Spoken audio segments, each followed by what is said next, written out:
একদিন 5 বন্ধু একটা দ্বীপে ফেসে যায়। দ্বীপটিতে না ছিল কোনো পানীয় জল, না ছিল কোনো খাবার। তারা 5 জন সারাদিন কিছু খায়নি। তারপর দিন সকালে 5 বন্ধু মিলে খাবার খুঁজতে বেরোয়। খাবার খুঁজতে খুঁজতে তারা একটা কলা গাছ দেখতে পায়, কিন্তু কলা গাছটিতে মাত্র 3টি কলা ছিল, কিন্তু তারা ছিল 5 জন। তাহলে 5 বন্ধু মিলে 3টি কলাকে কিভাবে খাবে? বন্ধুরা তোমরা কি বলতে পারবে 5 জন বন্ধু মিলে 3টি কলাকে কিভাবে ভাগ করবে? বন্ধুরা তোমরা একটু বুদ্ধি খাটাও, আর বুদ্ধি খাটিয়ে আমাদেরকে উত্তরটি কমেন্ট করে জানাও।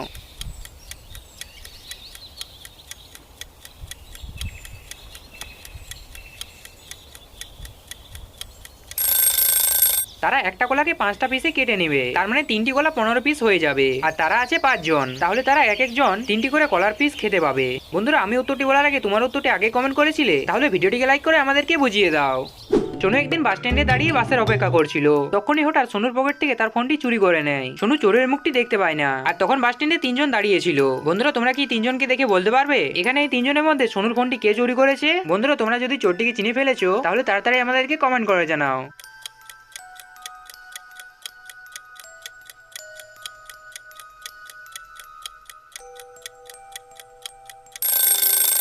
যখন চোরটি সোনুর ফোনটি চুরি করেছিল, দেখবে হাতে একটা ব্রেসলেট পরেছিল। আর এখানে এই 3 জনের মধ্যে প্রথম ছেলেটির হাতে ব্রেসলেট আছে, তার মানে প্রথম ছেলেটি সোনুর ফোনটি চুরি করেছে। পুলিশ একদিন একটা আতঙ্কবাদীর পেছনে দৌড়াচ্ছিল। পুলিশ দৌড়তে দৌড়তে একটা নদীর সামনে চলে আসে, তারপরে চারিদিকে দেখতে থাকে, কিন্তু আতঙ্কবাদীটিকে কোথাও দেখতে পায় না। পুলিশ বুঝতে পারছিল না আতঙ্কবাদীটি কোথায় লুকিয়ে আছে। বন্ধুরা তোমরা কি সিনটি দেখে বলতে পারবে আতঙ্কবাদীটি কোথায় লুকিয়ে আছে? তোমরা যদি আতঙ্কবাদীটিকে খুঁজে পেয়ে যাও, তাহলে নিশ্চয়ই একটা কমেন্ট করে দাও।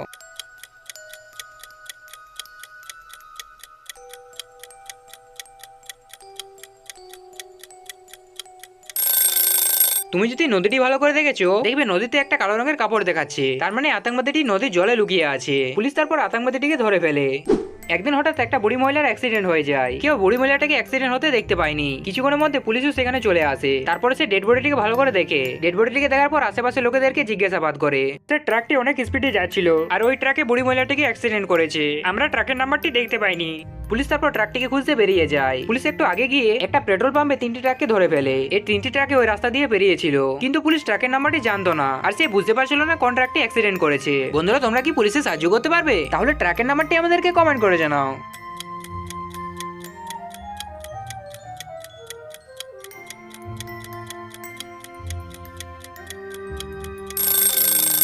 ওই বুড়ি মহিলাটিকে যে ট্রাকে অ্যাক্সিডেন্ট করবে, সেই ট্রাকে তো রক্ত লেগে যাবে। আর এখানে এই 3টি ট্রাকের মধ্যে প্রথম ট্রাকে রক্ত লেগে আছে, তার মানে এখানে প্রথম ট্রাকটি ওই বুড়ি মহিলাটিকে অ্যাক্সিডেন্ট করেছে।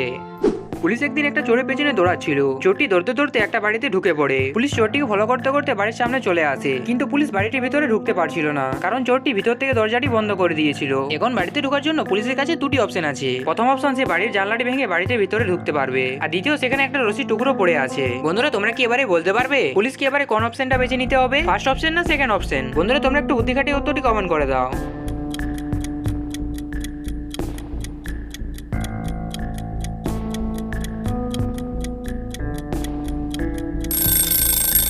ফার্স্ট অপশনটা বেছে নিতে হবে, কারণ দ্বিতীয় অপশন রশির টুকরো দিয়ে সে কিভাবে বাড়িতে ঢুকতে পারবে? তাহলে তাকে বাড়ির জানলা ভেঙেই বাড়িতে ঢুকতে হবে। পুলিশ তারপর বাড়ির জানলা ভেঙে বাড়িতে ঢুকে যায়, কিন্তু পুলিশ চোরটিকে দেখতে পায় না। তারপর সে বাড়ির মধ্যে চোরটিকে খুঁজতে লাগে। অনেকক্ষণ খোঁজার পর পুলিশ চোরটিকে খুঁজে পায় না। তারপরে পুলিশ বাগানের দিকে যায় চোরটিকে খুঁজতে। বাগানে পৌঁছে দেখতে পায় এখানে তো আবার 3টি রাস্তা আছে। চোরটি মনে হয় 3টি রাস্তার মধ্যে একটি রাস্তা দিয়ে পালিয়েছে। বন্ধুরা তোমরা কি বলতে পারবে চোরটি কোন রাস্তা দিয়ে পালিয়েছে? তোমাদের উত্তরটি আমাদেরকে কমেন্ট করে জানাও।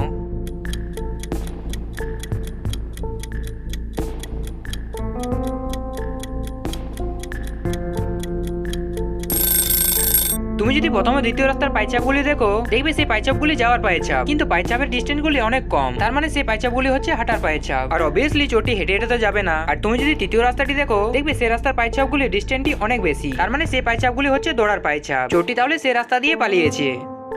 সোনু একদিন তার মামার বাড়ি যাচ্ছিল। সোনু রাস্তায় যেতে যেতে অনেকটা আগে চলে আসে। তারপরে সে দেখতে পায় আগে যাওয়ার জন্য 3টি রাস্তা আছে। প্রথম রাস্তায় অনেকগুলি কাটা পড়ে আছে। সোনু যদি সে রাস্তা দিয়ে যায়, তাহলে তার গাড়িটি পাংচার হয়ে যাবে। আর দ্বিতীয় রাস্তাতে অনেকগুলি হাতি আছে। সোনু যদি সে রাস্তা দিয়ে যায়, তাহলে হাতিগুলি তার গাড়িটি উল্টে দিতে পারে। আর তৃতীয় রাস্তায় একটা বাঘ আছে, আর বাঘটি খুব ক্ষুধার্ত আছে। সোনু 3টি রাস্তা দেখে বুঝতে পারছিল না যে কোন রাস্তাটি বেছে নিবে। বন্ধুরা তোমরা কি সোনু সাহায্য করতে পারবে? তাহলে রাস্তা নাম্বারটি আমাদেরকে কমেন্ট করে জানাও।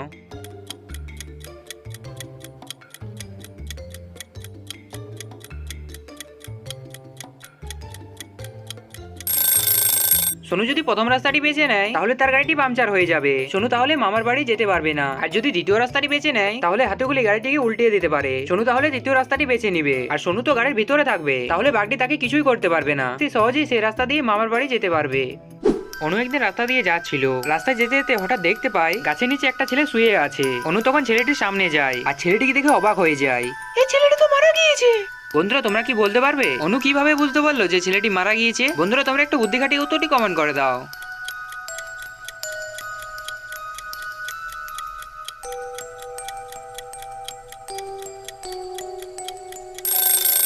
তুমি যদি ছেলেটিকে ভালো করে দেখো দেখবে ছেলেটির গলায় অনেকগুলি পিঁপড়ে আছে, আর যদি সে বেঁচে থাকতো তাহলে তার শরীরে এত পিঁপড়ে থাকতো না। একদিন রোহন দেখতে পায় তার প্রতিবেশী রাহুল বিষ খেয়ে সুসাইড করে নিয়েছে। রোহন তখনই পুলিশকে ফোন করে ডেকে নেয়। পুলিশ এসে ডেড বডিটিকে ভালো করে সার্চ করে আর বুঝতে পেরে যায় এটা কোনো সুসাইড না, এটা খুন। বন্ধুরা তোমরা কি বুঝতে পারলে পুলিশ কিভাবে বুঝতে পারলো এটা কোনো সুসাইড না, এটা হচ্ছে খুন? বন্ধুরা তোমরা যদি বুঝতে পেরে গেছো তাহলে আমাদেরকে কমেন্ট করে জানাও।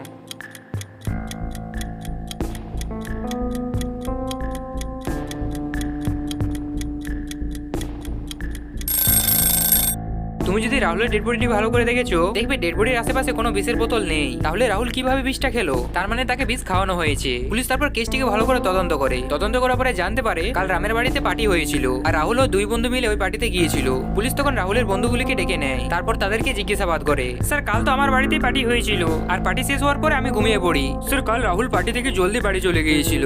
স্যার আমিও কাল পার্টি থেকে জলদি চলে যাই। স্যার আমিও জানি না রাহুলকে কে খুন করেছে। পুলিশ তিনজনের কথা শোনার পর আর তাদেরকে ভালো করে দেখার পর বুঝতে পেরে যায় তাদের মধ্যে কোন বন্ধুটি খুনটা করেছে। বন্ধুরা তোমরা কি বুঝতে পারলে?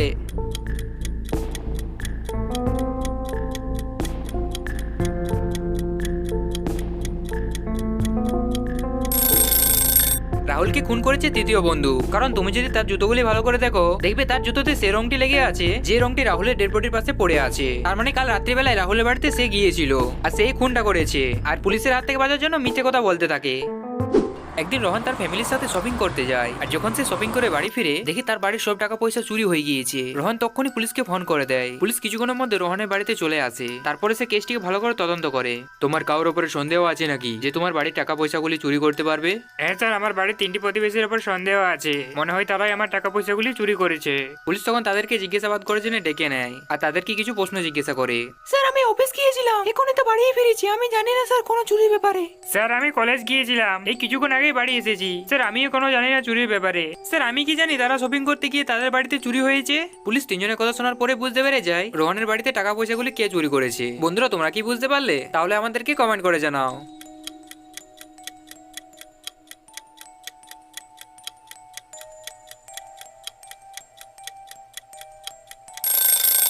এখানে তৃতীয় প্রতিবেশী টাকাগুলি চুরি করেছে, কারণ পুলিশ তো তাদেরকে বলেনি যে রোহন শপিং করতে গিয়ে তাদের বাড়িতে চুরি হয়েছে, তাহলে সে কিভাবে জানতে পারলো? তার মানে সেই টাকাগুলি চুরি করেছে।